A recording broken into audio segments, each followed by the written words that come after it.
Hello po muli mga kababayan, nagbabalik po muli ang inyong katambay, si Katambay Manong po, dito po sa Tambayan mga kababayan. Samahan niyo po ang inyong lingkod, magkomentuhan po tayo mga kababayan.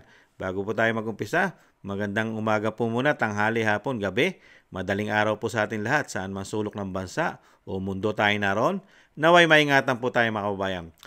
Ito po, pag-usapan po natin, dahil po yung mga kritiko po, at syempre po, yung mga takot na po, na sila ay matalo ng PDP laban mga tambay. At syempre po ang bagong Pilipinas ay syempre po takot na takot lalo kung hindi po magkakaroon ng malawakang dayaan ay talaga pong masyushoot po sila sa inidoro mga tambay. Dahil wala naman po mga achievement yung 19 Congress, ano po achievement nila? Puro pamumulitika, paano tatangkilikin ng taong bayan yan?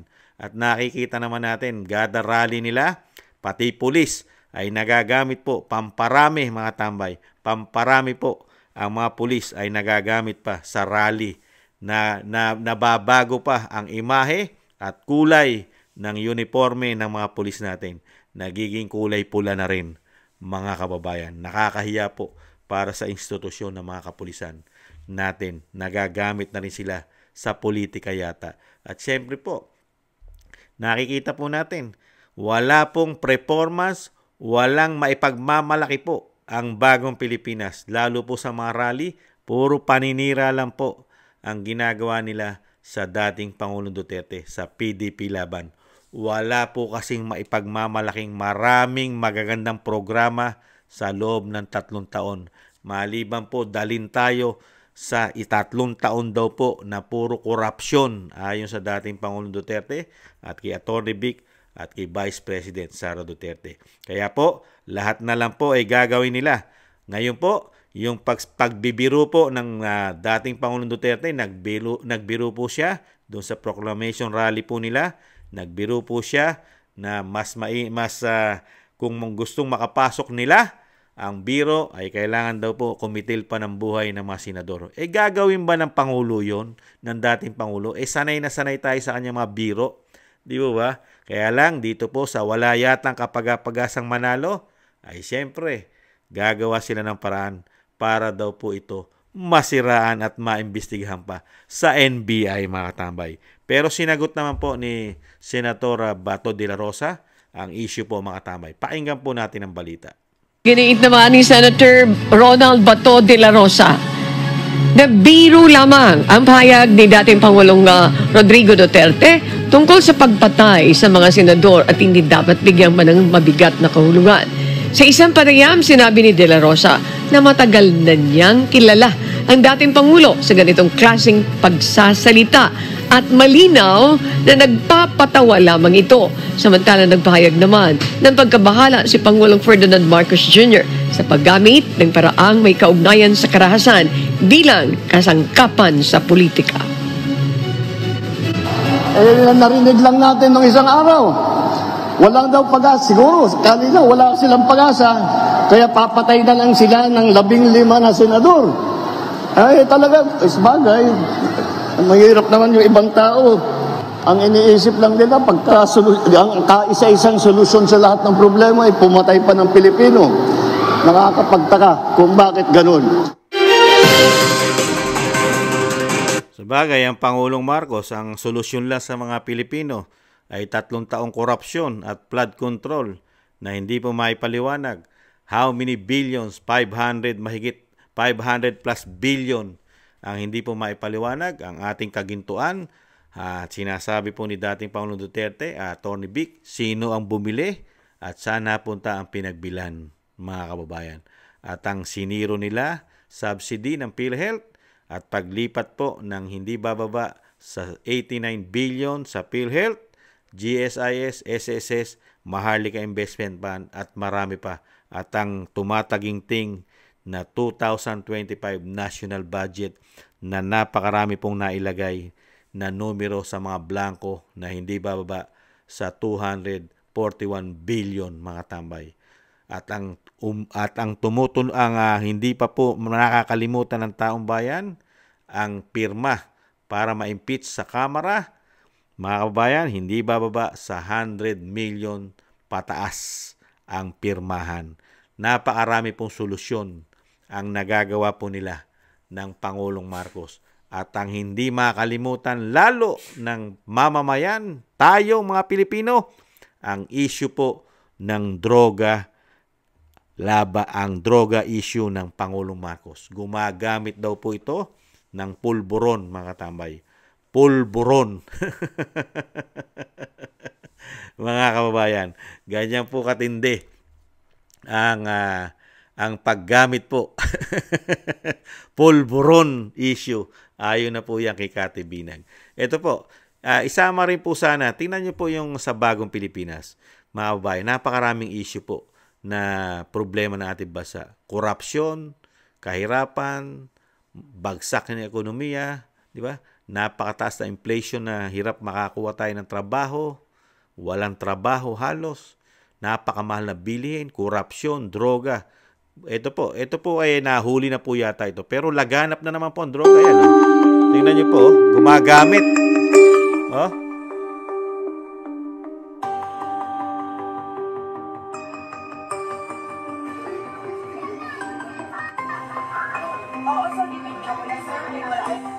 Nakita niyo po 'yon? Yun po, gumagamit ng droga. Yan po yung kumalat na droga na gumagamit po sa social media. Hinuli na po ito. Nahuli na po siya. Kaya lang, laganap po ito sa buong bansa. Yan po, number 1 yan. Yan po, ganyan po ang solusyon na nasusolusyonan po ng Pangulong Marcos. Laganap na droga, pumapasok na tuni-tuniladang droga sa ating bansa. At kamusta na rin po kaya yung nahuli nilang how many tons, tonelada, di ba, sa Batangas? Kamusta na kaya yon? Ano na kaya nangyari doon? At ang napakarami nating laganap din ng mga smuggler. Kamusta na kaya yung pangako ng Pangulong Marcos ng mga smuggler? Hahabulin daw lahat. Saan kaya naandun na yon? Nasa loob na kaya ng Malacanang yon? Di umano? Pati kaya ang mga drug lord? Nasa loob na rin kaya ng Malacanang? Di umano, mga kababayan? Nakita nyo po. At talagang dinadala po nila ang issue kay dating Pangulong Duterte. Kaya nga po sagot ni Senadora Bato de la Rosa.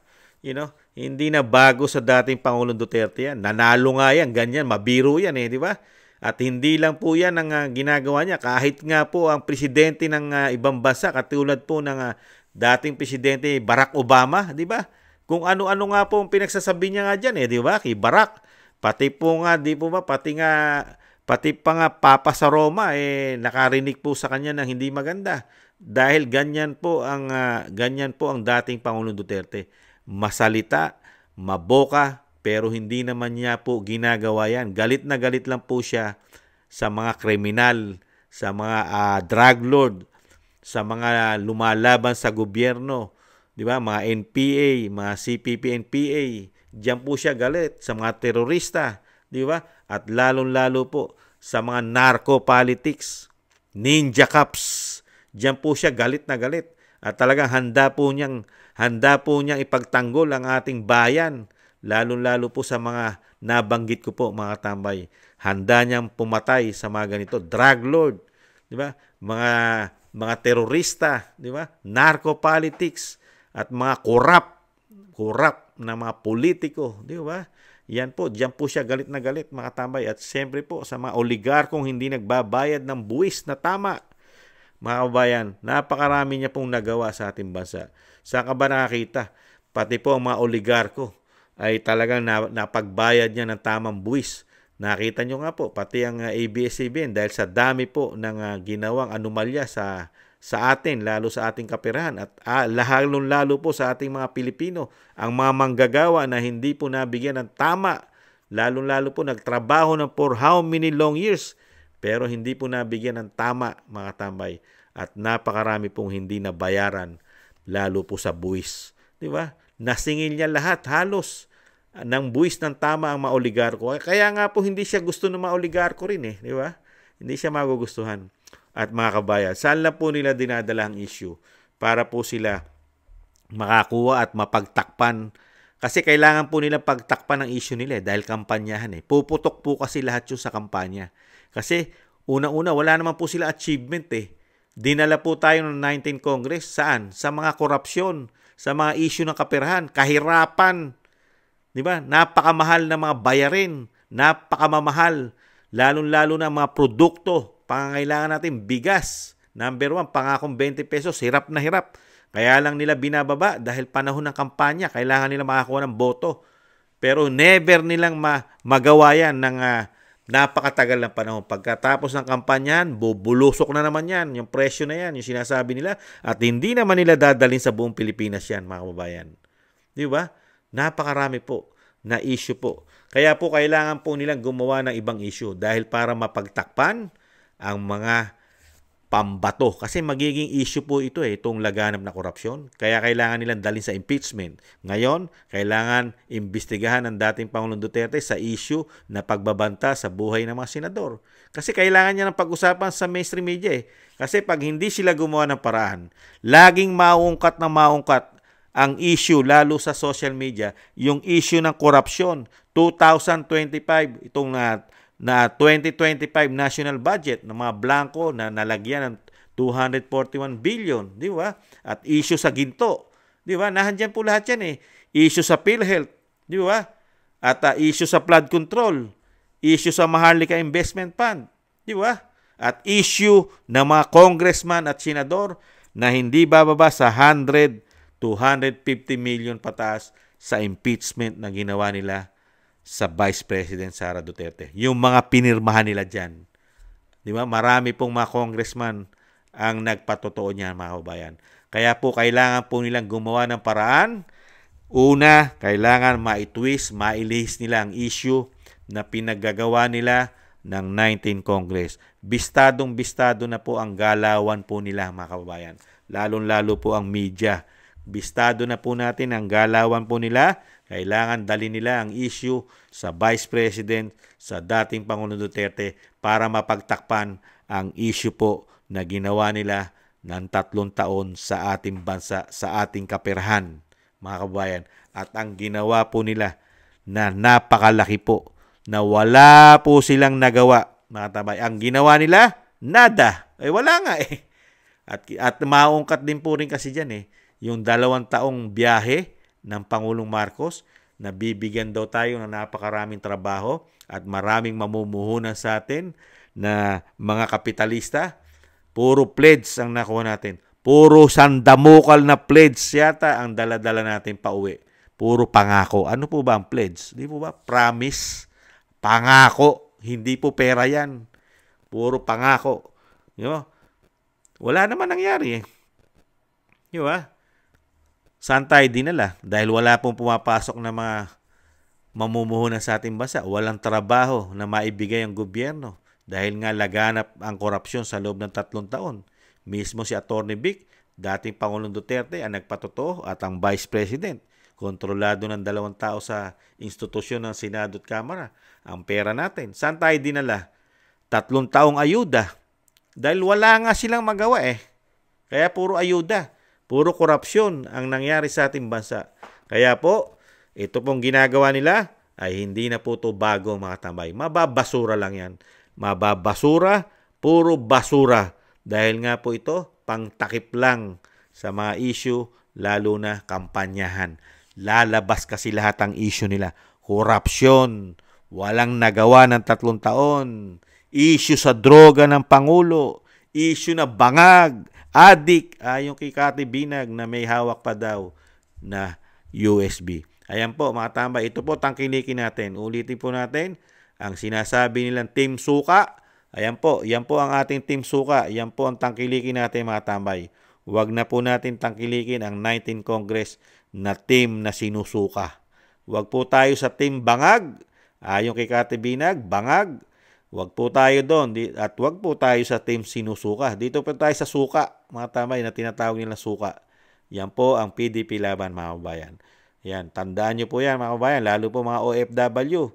Huwag na po tayong magpabudol muli, mga katambay. Dinadala lang po tayo sa mga issue ng media na kung ano-ano lang po, impeachment, kailangan kasuhan, Pogo, War on Drugs, EJK, ICC. Wala na yung ICC, di ba?